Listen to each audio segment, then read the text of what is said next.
ابھی میں کلیا چک سے آپ کے اس گاؤں تک آ رہا تھا، چلماری تک آ رہا تھا، راستے میں صاحب ٹوپی لگا کر کے اور قبرستان پہ کھڑے ہو کر کے سلام پڑھا جا رہا ہے۔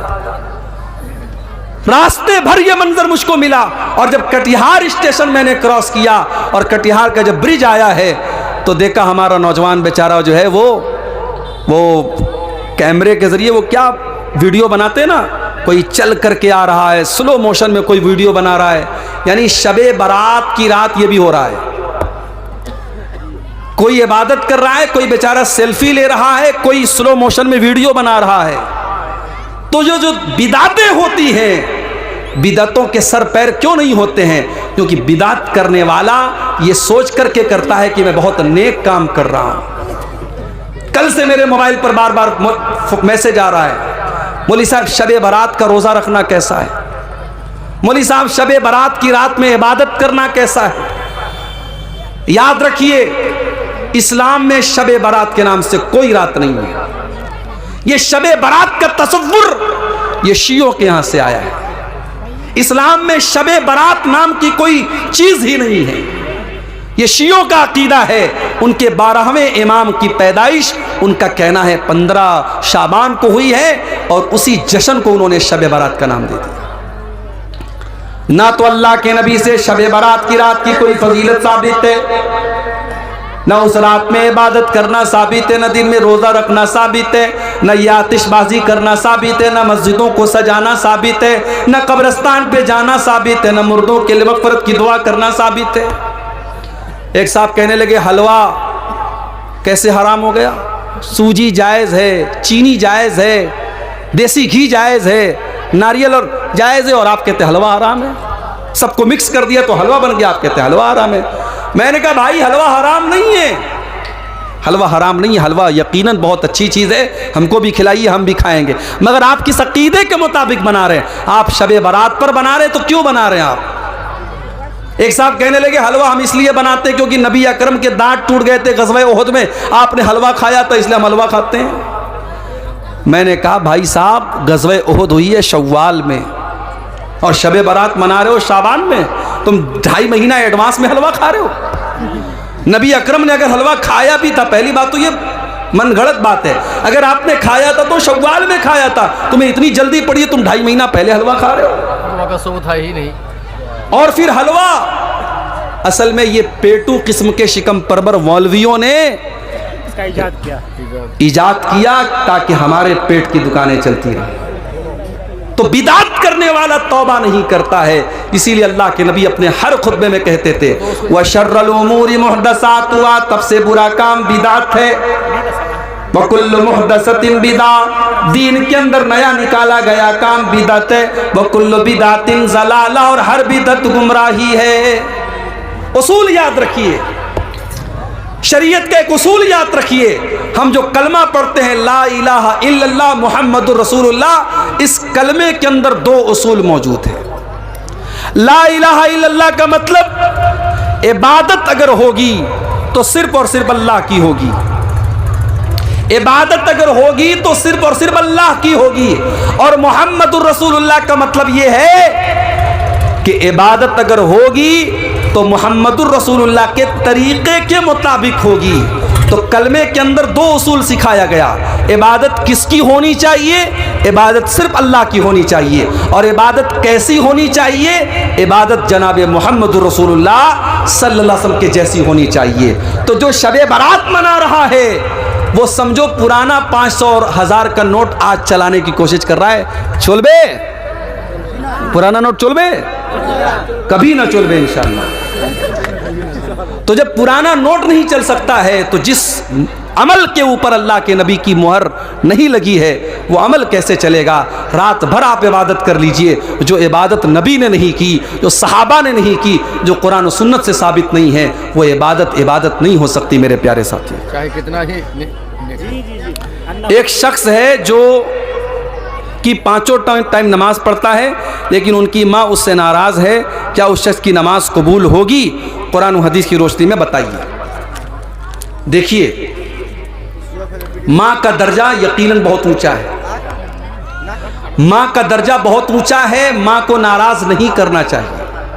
مگر کبھی کبھی ایسا بھی ہوتا ہے کہ ماں غلط بات پہ ناراض ہوتی ہے۔ حضرت سعد بن ابی وقاص رضی اللہ تعالیٰ عنہ کی ماں ناراض ہو گئی، انہوں نے اسلام قبول کر لیا، ماں ناراض ہو گئی۔ ماں نے یہاں تک کہہ دیا میں کھانا نہیں کھاؤں گی جب تک تو اسلام کو نہیں چھوڑے گا۔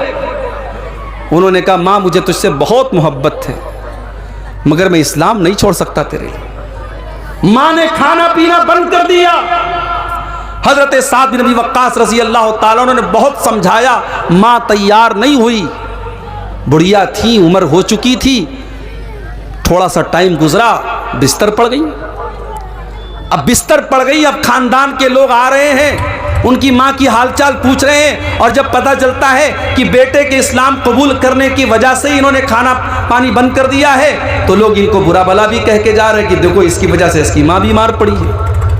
حالت یہ ہو گئی، حضرت سعد کی ماں آخری سانسیں لینے لگی، آخری سانسیں لینے لگی، انتقال کا ٹائم آ گیا۔ حضرت سعد نے اپنی ماں سے کہا کہ اے امی جان، لو کانت لکی مئۃ نفس، اگر اللہ تعالیٰ تجھے 100 زندگیاں دے دے، تیرے اندر 100 جان پیدا ہو جائے اور ایک ایک جان تیری نکلتی چلی جائے اور تم مجھ سے کہہ دے کہ میں اسلام کو چھوڑ دوں، تو اے میری ماں میں تیری زندگی کو بچانے کے لیے اسلام کو چھوڑنے والا نہیں ہوں۔ ماں سمجھ گئی کہ میرا بیٹا ماننے والا نہیں ہے۔ ماں نے آخر میں کھانا کھایا، پانی پیا، اور بعد میں ماں کو بھی اللہ نے ہدایت دی اور بعد میں ماں نے بھی اسلام قبول کیا۔ تو ماں ناراض ہے، اگر صحیح بات کو لے کر کے ناراض ہے تب تو بیٹا گنہگار ہوگا، لیکن ماں بلا وجہ ناراض ہے، ناحق ناراض ہے، بے مطلب کی بات پہ ناراض ہے، جس کا کوئی سر پیر نہیں ہے، تو بیٹا گنہگار نہیں ہوگا۔ بیٹے کو چاہیے اگر ماں ناراض ہے، غلط بات پر بھی ناراض ہے، بیٹا ماں کو منانے کی کوشش کرے، لیکن ایسا کوئی ثبوت نہیں ہے کہ ماں ناراض ہے تو بیٹے کی نماز قبول نہیں ہوگی۔ ایک بڑا مشہور واقعہ ہے حضرت علقمہ کا واقعہ کہ ان کی ماں ان سے ناراض ہو رہی تھی، تو ان کے ساتھ بڑا برا مسئلہ ہو رہا تھا، ان کی موت کا ٹائم آیا تو اللہ کے نبی نے پوچھا کہ کیا معاملہ ہے، پتہ لگا ان کی ماں ان سے ناراض ہے، جب تک ماں نے معاف نہیں کر دیا تب تک ان کی روح پرواز نہیں ہوئی اور ان کو چین نہیں ملا۔ بہت مشہور واقعہ ہے مگر وہ من گھڑت واقعہ ہے، موضوع روایت صحیح حدیث سے ثابت نہیں ہے، لہٰذا اس بات کی کوئی دلیل نہیں ہے کہ ماں اگر ناراض ہے تو بچے کی دعا، بیٹے کی دعا جو ہے وہ قبول۔ سورہ لقمان میں بھی اس سلسلے میں آیت ہے، جی تو اگر ماں غلط بات پر ناراض ہے تو پہلی بات تو اس سے کوئی مطلب نہیں ہے، اگر صحیح بات پر بھی ناراض ہے تو بیٹے کو منانے کی کوشش کرنی چاہیے، اس کی وجہ سے اس کی عبادت پر کوئی فرق نہیں پڑے گا۔ تو توبہ کی پہلی کنڈیشن یہ ہے کہ آپ کو احساس ہو کہ ہاں میں نے غلط کام کیا ہے۔ توبہ کی دوسری کنڈیشن، آپ اس بات کا پکا ارادہ کریں کہ آئندہ آپ اس غلط کام کو نہیں کریں گے۔ شراب پینے والا توبہ کر رہا ہے شام کو، اے اللہ آج کے بعد میں کبھی شراب نہیں پیوں گا، صبح کو پھر شراب پینے لگتا ہے، آئندہ اس گناہ کو پکا ارادہ کرے کہ میں نہیں کروں گا، تب تو اس کی توبہ قبول ہوگی، ورنہ توبہ کا کوئی مطلب نہیں ہے۔ اور توبہ کی تیسری شرط کہ جس گناہ سے وہ توبہ کر رہا ہے اس گناہ کو فوراً چھوڑ دے، تب اس کی توبہ قبول ہوگی۔ ابھی آج ایک صاحب مجھ سے ملے، پتہ لگا وہ نماز نہیں پڑھتے، گورنمنٹ نوکری کرتے، گورنمنٹ ٹیچر ہیں، نماز نہیں پڑھتے۔ میں نے کہا صاحب کیوں نماز نہیں پڑھتے آپ؟ بولے مولوی صاحب دعا کیجئے۔ میں نے کہا نماز دعا پڑھنے سے آپ نہیں پڑھیں گے، نماز آپ کو پڑھنا ہوگا، وہ میرے دعا کرنے سے آپ نماز نہیں پڑھیں گے۔ میں نے کہا آپ کی گورنمنٹ جاب ہے، صبح کتنے بجے اسکول جاتے؟ بولے 8 بجے۔ میں نے کہا میں دعا کر دیتا ہوں اللہ آپ کو اسکول میں پہنچا دے، آپ گھر میں بیٹھے رہے، پہنچ جائیں گے کیا اسکول؟ آپ کو جانا پڑے گا، آپ کو ڈیوٹی دینی پڑے گی۔ آپ 8 کی جگہ 8:30 بجے اسکول نہیں پہنچتے کیونکہ آپ کو پتا ہے آپ کی سیلری کٹ جائے گی، آپ کی نوکری خطرے میں آ جائے گی۔ ابھی میرے ساتھ اتنا بڑا ایکسیڈنٹ ہوا، یو پی کے اندر میں کار سے جا رہا تھا، کار میری ٹرک سے لڑ گئی، میں راتوں رات 350 کلومیٹر کا سفر کر کے واپس لوٹ رہا تھا۔ کیوں؟ کیونکہ میری جاب ہے، مجھے پڑھانا ہے، صبح مدرسے پہنچنا تھا۔ میں 300 کلومیٹر کا سفر طے کر کے، مجھے پاگل کتے نے تو نہیں کاٹا ہے، میں رات میں بھاگ رہا ہوں، ڈرائیور کو نیند آ رہی ہے، بیچارہ کسی طریقے سے گاڑی چلا رہا ہے، لیکن جاب کا معاملہ تو مجھے صبح جانا ہے. کتنے پروگرام ہیں, دینے کے بعد مجھے کینسل کرنا پڑتا ہے کہ نہیں چھٹی نہیں مل پائی, مدرسے کا مسئلہ ہے, امتحان ہے یا کوئی اور معاملہ ہے, ہم نہیں آ پاتے. تو جو جاب ہوتی ہے, جو نوکری ہوتی ہے, انسان اس کو نبھاتا ہے. اور جہاں اللہ کا معاملہ آتا ہے, جہاں نماز کا معاملہ آتا ہے, وہاں لوگ کہتے ہیں مولوی صاحب دعا کرو. دعا کرنے سے آپ نماز نہیں پڑھیں گے, آپ کو خود پڑھنا پڑے گا. میرے پیارے ساتھیوں, اسی لیے اللہ تعالیٰ کہہ رہا ہے کہ نیکی کے کاموں میں سبقت کرو. مسجد میں نماز پڑھنے جاؤ تو سب سے پہلی صف میں جاؤ. کوشش کرو کہ پہلی تکبیر میں تم شامل ہو جایا کرو, اس لیے کہ اللہ کے نبی فرماتے ہیں لو یعلم الناس ما فی النداء والصف الاول, اگر لوگوں کو پتہ چل جائے کہ پہلی صف کا کیا مقام ہے, اگر لوگوں کو پتہ چل جائے کہ پہلی تکبیر کا کیا مقام ہے, اور اس ثواب کو حاصل کرنے کے لیے اگر گھسیٹ کر کے آنا پڑے تو لوگ گھسیٹ کر کے آئیں گے, مگر پہلی صف میں شامل ہوں گے. ہم کیا کرتے ہیں, ہم پیچھے والی لائن میں کھڑے ہوتے ہیں. نماز میں ہم سب سے پیچھے ہوتے ہیں. مدرسے میں چندہ دینے کی بات آتی ہے, دان دینے کی بات آتی ہے, ہم سوچتے ہیں سب سے آخر میں ہم چندہ دیں. پہلے دیکھیں پردھان جی کتنا دیتے ہیں, پہلے دیکھیں گاؤں کے حاجی صاحب کتنا دیتے ہیں, گاؤں کے رئیس لوگ کتنا دیتے ہیں, اس کے بعد ہم دیں گے. نہیں میرے بھائی, نیکی کے کام میں آپ پیچھے مت رہیے, نیکی کے کام میں آگے رہیے. حضرت ابو بکر صدیق کو دیکھو, اللہ کے نبی اپنے صحابہ کے ساتھ بیٹھے ہوئے ہیں. آپ کہتے ہیں کہ کیا تم میں سے کوئی ایسا ہے جو آج روزہ رکھ کر کے آیا ہے؟ ابو بکر صدیق کہتے ہیں کہ ہاں اللہ کے نبی میں روزہ رکھ کر کے آیا ہوں. آپ پوچھتے ہیں کیا کوئی ایسا ہے جس نے آج کسی غریب کو کھانا کھلایا ہے؟ ابو بکر صدیق کہتے ہیں ہاں اللہ کے نبی میں نے ایک غریب کو کھانا بھی کھلایا ہے. آپ پوچھتے ہیں کہ کیا کوئی ایسا بھی ہے جس نے کسی مریض کی عیادت کی ہے؟ ہاں اللہ کے نبی میں نے ایک مریض کی عیادت بھی کی ہے. آپ پوچھتے ہیں کیا کوئی ایسا بھی ہے جو کسی مسلمان کے جنازے میں شامل ہوا ہے؟ ہاں اللہ کے نبی میں ایک مسلمان کے جنازے میں بھی شامل ہوا ہوں. آپ نے فرمایا مجتمعنا فی امرئ الا دخل الجنہ, یہ ساری کی ساری نیکیاں اگر ایک انسان ایک دن میں 24 گھنٹے میں کر لیتا ہے تو وہ ضرور جنت میں جائے گا, جنت میں ضرور جائے گا. یہ ابو بکر صدیق, نیکی کے معاملے میں پہلے نمبر پر حضرت ابو بکر صدیق کا نام آتا ہے. میرے بھائیوں, ہمیں اور آپ کو بھی نیکی کے معاملے میں آگے رہنا چاہیے. آج کتنے لوگ ہیں جمعہ کی نماز میں, اگر 1 بجے جمعہ کی نماز ہونے والی ہے تو 12:55 پر ان کی شکل نظر آتی ہے مسجد میں.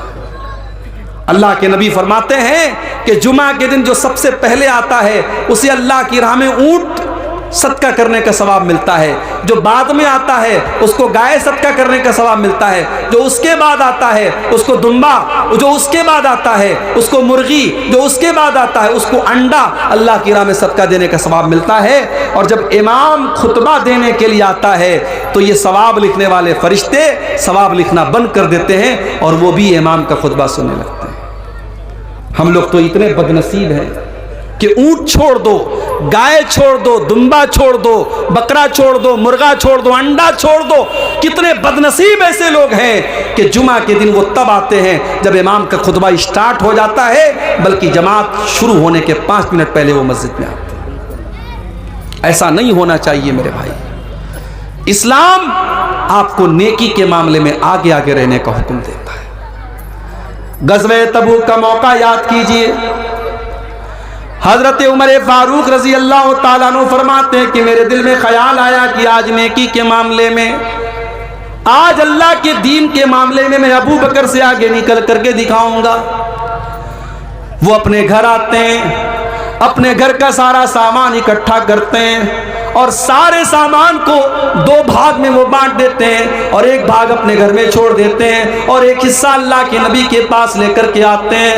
اے اللہ کے نبی, آج اسلام کو میرے مال کی ضرورت ہے, دیکھیے میں اپنے گھر کا مال لے کر کے آیا ہوں. نبی اکرم پوچھتے ہیں کہ اے عمر, گھر والوں کے لیے کچھ چھوڑ کے آئے ہو کہ نہیں آئے ہو؟ اے اللہ کے نبی آپ پریشان نہ ہو, میں آدھا لے کر کے آیا ہوں, آدھا چھوڑ کر کے آیا ہوں. عمر فاروق بہت خوش ہیں کہ آج میں نے وہ کارنامہ انجام دے دیا جو ابو بکر صدیق بھی انجام نہیں دے سکتے. تھوڑی دیر کے بعد حضرت ابوبکر صدیق بھی آتے ہیں، وہ بھی اپنے گھر کا سامان لے کر کے آئے ہیں، اپنے گھر کا مال لے کر کے آئے ہیں، اپنے گھر کی چیزیں لے کر کے آئے ہیں۔ انہوں نے لا کر کے جب اللہ کے نبی کے سامنے رکھ دیا، آپ نے پوچھا اے ابو بکر تم نے اپنے گھر والوں کے لیے کیا چھوڑا ہے؟ حضرت ابوبکر صدیق کہتے ہیں ابقیت لہم اللہ ورسولہ، اے اللہ کے نبی میں نے اپنے گھر والوں کے لیے اللہ کو چھوڑا ہے، اس کے رسول کو چھوڑا ہے۔ اے اللہ کے نبی میں تو سب کچھ لے کر کے آیا ہوں، آج اسلام کو میرے مال کی ضرورت ہے، میں اپنے گھر والوں کے لیے کچھ چھوڑ کے نہیں آیا، میں اللہ کو چھوڑ کے آیا ہوں، رسول کو چھوڑ کے آیا ہوں۔ عمر فاروق کی آنکھوں میں آنسو آ گئے، انہوں نے کہا مجھے یقین ہو گیا کہ میں نیکی کے معاملے میں ابو بکر کا مقابلہ نہیں کر سکتا۔ نیکی کے معاملے میں سبقت کرو میرے پیارے ساتھی، اسی لیے اللہ تعالیٰ قرآن کے 17ویں پارے میں اپنے نبیوں کا ذکر کرنے کے بعد کہتا ہے، اپنے نبیوں کا نام لینے کے بعد کہتا ہے انہم کانوا یسارعون فی الخیرات، یہ میرے جتنے نبی تھے، یہ میرے جتنے رسول تھے، وہ نیکیوں کے معاملے میں آگے آگے رہتے تھے، وہ نیکیوں کے معاملے میں پیچھے پیچھے نہیں رہتے تھے۔ میری پیاری ماں بہنوں، نبی اکرم کے دور کی عورتوں کو آپ دیکھیے، اس زمانے میں لاؤڈ اسپیکر کا انتظام نہیں تھا، اللہ کے نبی تقریر کرتے تھے، عام طور سے مردوں کے بیچ میں تقریر کرتے تھے، عورتوں کے درمیان آپ کا بیان نہیں ہوتا تھا۔ ایک مرتبہ کچھ عورتیں آئیں، اے اللہ کے نبی مرد لوگ آپ کی باتوں کو سنتے ہیں، ہم عورتوں کو تو آپ کی بات سننے کو نہیں ملتی ہے، اے اللہ کے نبی آپ ہفتے میں ایک دن ہم کو بھی دیجئے تاکہ ہم بھی دین کی باتیں آپ سے سنا کریں۔ نبی اکرم نے دیکھا کہ ان عورتوں کے اندر دین کو سیکھنے کی تڑپ موجود ہے، آپ نے الگ سے ہفتے کا ایک دن عورتوں کے لیے طے کر دیا۔ ہمارے یہاں جلسے میں آپ نے عورتوں کا انتظام کیا ہے، لیکن مسجد میں جمعہ میں ہوتا ہے انتظام آپ کے یہاں؟ نہیں ہے۔ تراویح ہے، تراویح چھوڑ دیجئے، تراویح تو سال میں ایک بار ہوتی ہے نا، جمعہ میں کیوں نہیں ہے؟ بنگال میں بھی میں گیا، بنگال میں لوگوں نے بتایا مولوی صاحب ہمارے یہاں زیادہ تر مسجدوں میں عورتوں کا انتظام جمعہ میں نہیں ہوتا ہے۔ یہاں تو ہوتا ہی افسوس ہے میرے بھائی، 100 کا 100 نہیں۔ آپ اہل حدیث ہیں نا ماشاءاللہ، شیرشاہ آبادی برادری ہی کے لوگ ہوں گے یہاں پہ؟ جی ہم لوگ شیرشاہ آبادی ہیں۔ شیرشاہ آبادی برادری پوری کی پوری اہل حدیث مانی جاتی ہے؟ کیا اہل حدیث آپ ہیں؟ آپ کے یہاں کی عورتوں کو دین کون سکھائے گا؟ مولوی صاحب ہفتے میں ایک دن تقریر کرتے ہیں، آدھا گھنٹہ دین کی بات بتاتے ہیں، آپ حضرات سن کے چلے آتے ہیں، گھر کی عورتوں کو کون بتائے گا؟ آج ہمارے گھر کی عورتوں کو بگاڑنے والی ہزاروں چیزیں ہیں، فیس بک ہے، سوشل میڈیا ہے، انٹرنیٹ ہے، تمام دنیا بھر کی چیزیں ہیں۔ ان کو دین سکھانے کے لیے سال کا ایک جلسہ کافی نہیں ہے، اور جلسے میں بھی بیچاری آتی ہے، تقریر کم سنتی ہے، شاپنگ زیادہ کرتی ہے، بچوں کو لے کے گھوم رہی ہیں، ٹہل رہی ہیں، کوئی ادھر بھاگ رہی ہے، کوئی ادھر بھاگ رہی ہے۔ آپ جمعہ کی نماز میں عورتوں کے لیے انتظام کیجئے میرے بھائی، انتظام کیجئے۔ آپ نبی اکرم کے دور کی عورتیں آ کر کے ڈیمانڈ کرتی ہیں، اے اللہ کے نبی آپ ہمارے لیے انتظام کیجئے، ہمیں دین کی باتیں سنائیے۔ اور اگر آپ نے ایسا انتظام نہیں کیا، حالات بہت برے ہیں میرے بھائی۔ آج مسلمان لڑکیاں غیروں کے ساتھ بھاگ رہی ہیں، فرار ہو رہی ہیں، مرتد ہو رہی ہیں، اسلام کو چھوڑ رہی ہیں، اور ہمارا آپ صرف تماشا دیکھ رہے ہیں۔ اپنی اولاد کو سنبھالیے، اپنے بچوں کو سنبھالیے، اپنی اولاد کو دین کی تعلیم دیجئے، ورنہ پچھتانا پڑے گا۔ اپنے بچے اور بچیوں کو جس طریقے سے آپ اسکول کی اور کالج کی تعلیم دیتے ہیں، اسی طریقے سے دین کی تعلیم دیجئے، انہیں اسلام کے بارے میں بتائیے، انہیں توحید کے بارے میں بتائیے، ورنہ آگے چل کر کے 10-15 سال کے بعد جو حالات ہوں گے، ہر گھر اور ہر خاندان میں اس طریقے کے کیس ہوں گے، پھر آپ کے پاس حالات کو کنٹرول کرنے کا کوئی راستہ نہیں ہوگا۔ نیکی کے معاملے میں آگے بڑھیے، پیچھے مت رہیے۔ حضرت عمرو بن جموح رضی اللہ تعالیٰ عنہ ایک بوڑھے صحابی ہیں، اللہ کی راہ میں جہاد کرنے کی وجہ سے ان کی دونوں ٹانگیں خراب ہو چکی ہیں، عمر بھی 70 سال کے پار ہو چکی ہے۔ جب ایک جنگ کا موقع آتا ہے، اللہ کے نبی کے پاس ان کے 4 بیٹے ہیں، ان کے چاروں بیٹوں نے اپنا نام لکھوایا، حضرت عمرو بن جموح نے کہا کہ اللہ کے نبی میرا بھی نام لکھ لیجیے۔ بیٹوں نے کہا ابا جان آپ نے ساری زندگی اسلام کی خدمت کی ہے، آپ کی دونوں ٹانگیں اسی میں خراب ہو چکی ہیں، اے ابا جان ہم آپ کی طرف سے جا ہی رہے ہیں، آپ کے 4 بیٹے اللہ کی راہ میں جا رہے ہیں، اے ابا جان آپ گھر میں آرام کیجیے، آپ کی ضرورت نہیں ہے۔ باپ نے کہا نہیں، ٹھیک ہے میں لنگڑا ہو چکا ہوں، ٹھیک ہے میری ٹانگیں کام نہیں کر رہی ہیں، مگر میرے بازوؤں میں آج بھی طاقت ہے، میں دشمنوں کے چھکے چھڑا سکتا ہوں، میں اللہ کی راہ میں جہاد کرنا چاہتا ہوں، تم کون ہوتے ہو مجھے روکنے والے؟ باپ اصرار کر رہا ہے، بیٹے منع کر رہے ہیں، معاملہ اللہ کے نبی کے پاس آتا ہے، بیٹے کہتے ہیں اللہ کے نبی میرے باپ کو سمجھائیے، ان کو بتائیے، وہ تو بوڑھے ہو چکے ہیں، ان کی دونوں ٹانگیں کام نہیں کر رہی ہیں۔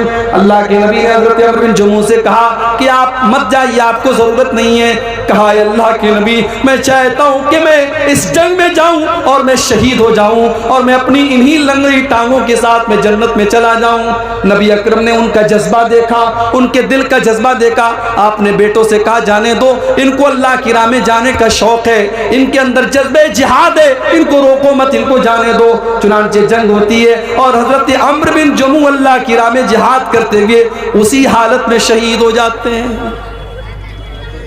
یہ تھے نبی کے صحابہ، نیکی کے معاملے میں آگے آگے رہنے والے۔ ہم اور آپ نیکی کے معاملے میں پیچھے رہتے ہیں، انتظار میں رہتے ہیں کہ ہمیں کوئی جب موٹیویٹ کرے گا، جب کوئی کہے گا تب ہم یہ کام کریں گے۔ میرے پیارے ساتھیوں نیکی کے معاملے میں آپ آگے بڑھیں۔ نبی اکرم کے صحابہ کو آپ دیکھیے، عبداللہ بن مسعود رضی اللہ تعالیٰ عنہ بہت بہترین قرآن پڑھا کرتے تھے، اتنا اچھا قرآن پڑھتے تھے کہ ایک مرتبہ اللہ کے نبی راستے سے جا رہے تھے، عبداللہ بن مسعود کے قرآن کی تلاوت کی آواز آپ کے کانوں میں پڑی، آپ نے فرمایا جس کو قرآن بالکل تازہ تازہ سننا ہو وہ عبداللہ بن مسعود کے منہ سے قرآن سن لے۔ آج ہے آپ کے درمیان ایسے قرآن پڑھنے والے ہیں؟ قرآن پڑھنے والا کوئی ہوتا بھی ہے تو اس کے پھٹے کپڑوں کی وجہ سے ہمیں لگتا ہے یہ مدرسے میں پڑھنے والا بچہ ہے، ہم اس کو حقارت کی نظر سے دیکھتے ہیں۔ اسکول میں ٹائی اور پینٹ اور کوٹ پہن کر کے جانے والا ہمیں اچھا لگتا ہے، اور مدرسے میں پھٹا پرانا کپڑا پہن کر کے پڑھنے والا، دن بھر قرآن کی تلاوت کرنے والا ہمیں برا لگتا ہے۔ میرے پیارے ساتھیوں اس اسکول کے سوٹڈ بوٹڈ بچے سے بہتر ہے اس مدرسے میں پڑھنے والا میلا کچیلا کپڑا پہن کر کے دن رات قرآن پڑھنے والا، اس لیے کہ اللہ کے نبی فرماتے ہیں خیرکم من تعلم القرآن وعلمہ، تم میں سب سے بہترین انسان وہ ہے جو قرآن کو سیکھتا ہے اور سکھاتا ہے، قرآن کو پڑھتا ہے اور پڑھاتا ہے۔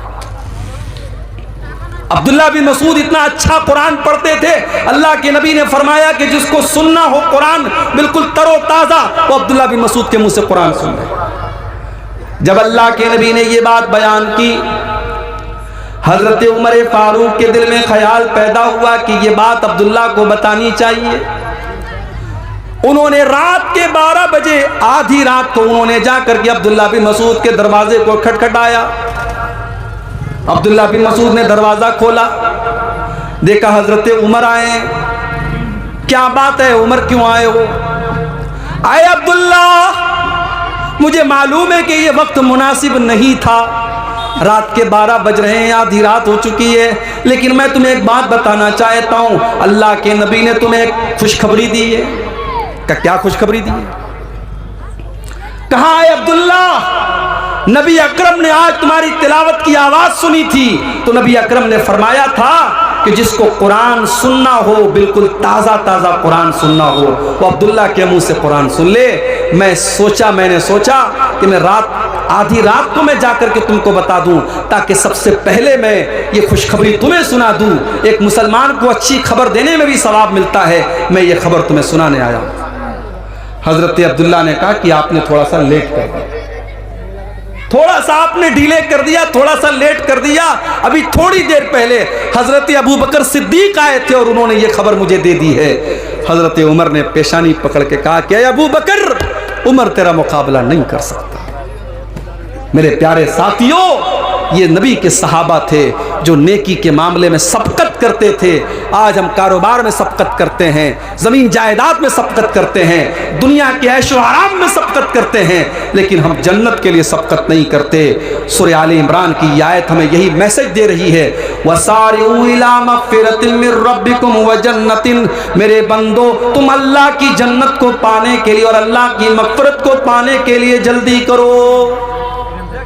میرے پیارے نوجوان ساتھیوں، جب ہم آپ سے نماز کے بارے میں کہتے ہیں، آپ کہتے ہیں مولوی صاحب ابھی تو جوانی کے ایام ہیں، ابھی تو موج مستی کے دن ہیں، جب 40 سال کے ہو جائیں گے، 50 سال کے ہو جائیں گے، ہم نماز بھی پڑھنے لگیں گے، ہم داڑھی بھی رکھ لیں گے، ہم حاجی بھی ہو جائیں گے۔ کون گارنٹی لے گا، کون گارنٹی لے گا کہ آپ 50 سال تک زندہ رہیں گے، 60 سال تک زندہ رہیں گے؟ ایک ایکسیڈنٹ آپ کی زندگی بدل سکتا ہے، ایک حادثہ آپ کو ختم کر سکتا ہے، ایک بیماری آپ کو برباد کر سکتی ہے۔ میرے پیارے نوجوان ساتھیوں، وما تدری نفس ماذا تکسب غدا، کوئی نہیں جانتا کہ کل اس کے ساتھ کیا ہونے والا ہے، اس لیے کل نہ کر، کل کا کوئی بھروسہ نہیں، کل تو کل ایک پل کا بھروسہ نہیں، فکر عقبا کی کر آج ہی بے خبر، فکر عقبا کی کر آج ہی بے خبر، کل نہ کر، کل کا کوئی بھروسہ نہیں، کل تو کل ایک پل کا بھروسہ نہیں۔ کر عبادت خدا کی جوانی میں تو، کر عبادت خدا کی جوانی میں تو، کل بڑھاپا تیرے سر پہ آ جائے گا، کل بڑھاپا تیرے سر پہ آ جائے گا، قوت دست و پا ختم ہو جائے گی، قوت دست و پا ختم ہو جائے گی، پھر عبادت کا کوئی بھروسہ نہیں۔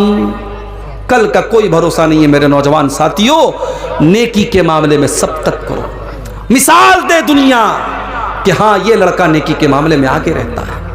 مسجد میں نماز پڑھنے جاؤ تو پہلی صف میں رہو، عبادت کے معاملے میں سبقت کرو۔ کسی کو دھوکہ دینا کیسا ہے؟ بہت اچھا کام ہے، دیا کرو بھائی دھوکہ۔ اب یہ سب پوچھنے کی بات ہے؟ جو امام صاحب اکثر جھوٹ بولے، والدین کی نافرمانی کرے اور کبھی کبھار چوری کرے، اس کی امامت میں نماز پڑھنا کیسا ہے؟ لگ رہا ہے امام صاحب سے دشمنی ہو رہی ہے، یہ لگ رہا ہے بالکل کیمرہ لگا کے بیٹھا امام صاحب کتنا جھوٹ بول رہا ہے، کتنی نافرمانی کر رہا ہے، کتنا چوری کر رہا ہے۔ دیکھیے، امام جو ہوتا ہے، امام ایسے انسان کو بنانا چاہیے جو قرآن اچھا پڑھتا ہو، عالم ہو اور دیندار بھی ہو۔